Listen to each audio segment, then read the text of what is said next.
Hey there, and welcome to the A.D.K Rock and Metal channel, and welcome to another Broken Down and Pulled Apart with me, your host, Dave Does. Today, we are going to be looking at the wonderful band that is called Slipknot, known as sometimes as rap metal, heavy metal, or new metal, from starting out in the early to mid 90s. But we're going to be checking out some more recent. This is a song called Yen. It comes off of the End So Far album that came out in 2022. Now, I haven't really, I have listened to this album in its entirety, but I listened to it a couple of times to do an album review back at the end of 2022. I have not listened to it since, so maybe it didn't stand out for me.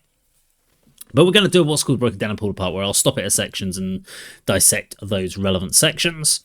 It is just under 7 minutes, so we'll probably do maybe 4 stops. I'm going to guess it might be a minute and a half each time. So yeah, let's get to this and see what this is all about. Let's get going.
You're the sin that I've been waiting for.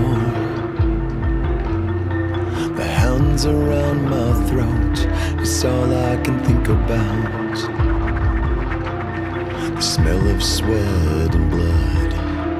I would feed you all my pleasures just to drown in all of yours. Have you heard of me? Are you hurting me? I'm going to pause it there because I've got a feeling it's going to get very heavy suddenly, so I wanted to catch in before that. So really interesting start. It's a really nicely shot video, non-performance so far, so this feels very much like they're trying to tell a story. Obviously a different master on the video I just did before this, which was obviously another Slipknot video. Yeah, I like the cinematography of the song. It sounds like I mean, at this point, it sounds like a Stone Sour track versus what I would expect from a Slipknot. But as I said, I'm not a huge, massive Slipknot fan, so I'm not one of these guys that has all their albums, etc., and knows all their songs.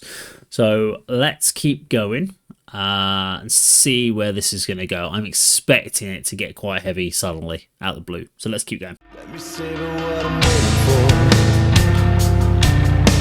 A chance to make me choke. You're all I can think about. The taste is red and rust. Can I hold you in my mouth until I fade into this form? Can you cover me? Will you breathe for me? As the night goes in, can I cross my skin? And when my death begins, I wanna know that I would die for you. I died for you.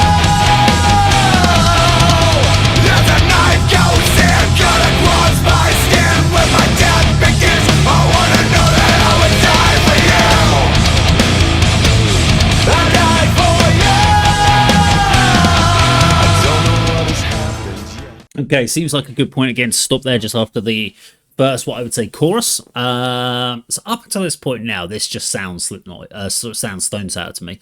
There's nothing of what I would kind of pull out the early Slipknot sound in this to make it sound like it. And this is where I find that there is a bit of a problem with Stone Sour and Slipknot. Is it was on the early stuff when you had like Iowa Were Out and Stone Sour had their first album out.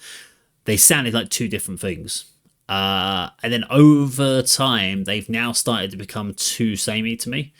And that's where more of the Stone Sour elements or stylization has got into Slipknot through Corey's influence. And I I'd be surprised on like touring and stuff how much they play off of newer material versus the older stuff off the first 3 or 4 albums where it sounded like the classic Slipknot. Then after things like after Psychosocial and stuff, it all started getting in. I mean, if you look at stuff like Left Behind, Duality, Wait and Bleed, Sick, and all that sort of stuff, that doesn't sound like anything Stone Sour would have done. But this could have been just a Stone Sour leftover. And I love Stone Sour. I'm a bigger Stone Sour fan than I am Slipknot, and I would say that's why I like this track so far. But it doesn't make me think of Slipknot. Slipknot was dangerous. Stone Sour was hard rock, aggressive, sometimes metal, but generally it was more of a hard rock based and was more groove orientated. Slipknot was more dangerous. This doesn't feel dangerous. But yeah, let's keep going. A surge of panic, zeal, worry when it's not a fact. This game is fine by me. All the words for retribution only add up to revenge. Overpower me and devour me. As a knife goes in, cut across my skin. When my death begins, I wanna know that I was dying for you. I died for you. As a knife goes in, cut across my skin. When my death begins, I wanna know that I was dying for you. I died for you.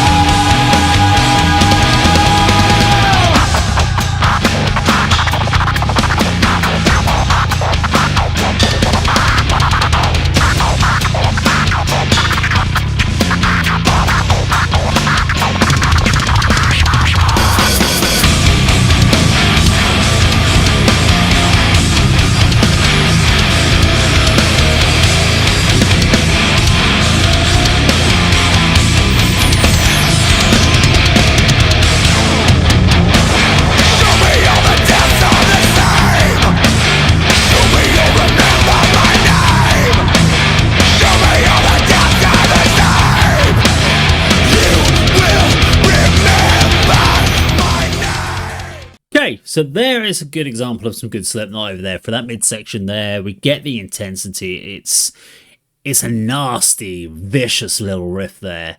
It's got the intensity of Corey Taylor's vocals over it. And that's what's great about that part of Slipknot there, is that bite, that venomous attack that you get there. Now, I'm not sure where it's going over here, because Slipknot are not really known for solos. So it's going to go off into some other direction. We guess we've still got another like 2.5 minutes, give or take, for this. So there's still plenty of room for expansion on the track. So let's keep going.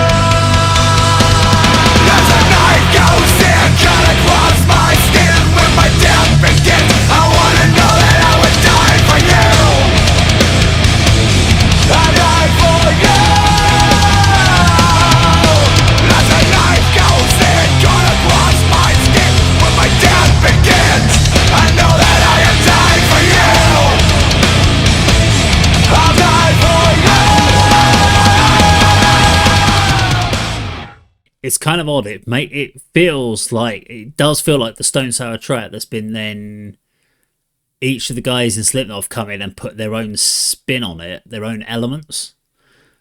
So the core, it's almost like they've done a Stone Sour track and had all the vocals on it, and then they've just taken the instrumentation of Stone Sour off and put Slipknot over the top, and they've learnt what Stone Sour was doing, and then they've just did it in their own style. Because coming out of that midsection there, and we've got back to like clean vocals, the first thing that went into my head was, this is a Corey Taylor indulgent matter. This is something that he won, and then we're back to this chorus. The chorus is very hooky on this, but as I said, it's a Stone Sour, and I like Stone Sour, so that's why it resonates well with me. We've got about 1 minute and 40 seconds left, so let's play it to the end.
well, that's a minute and a half of my life I ain't getting back, isn't it?